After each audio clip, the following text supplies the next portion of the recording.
माझा मोठा भाऊ गमावलाय असं सातत्याने ते गेल्यापासून वाटतंय. दादा फणसासारखे होते, बाहेरून कडक आणि आतून मऊ.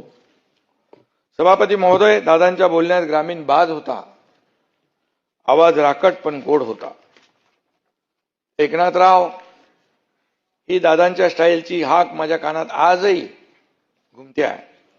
सभागृह असो, पत्रकार परिषद असो, कार्यक्रम असो, कॅबिनेट असो, अधिवेशन असो, प्रत्येक वेळी दादांची आठवण आपल्या प्रत्येकाला येत राहणार. बजेट अधिवेशन म्हणजे दादांचंच अधिवेशन. सचिव, अधिकारी, आमदारांच्या फायलींमध्ये बिझी असलेले दादा आपल्या सगळ्यांना आठवत आहेत. आणि त्यावेळी त्यांची जी काय तगमग असायची ती आपण पाहिलेली आहे.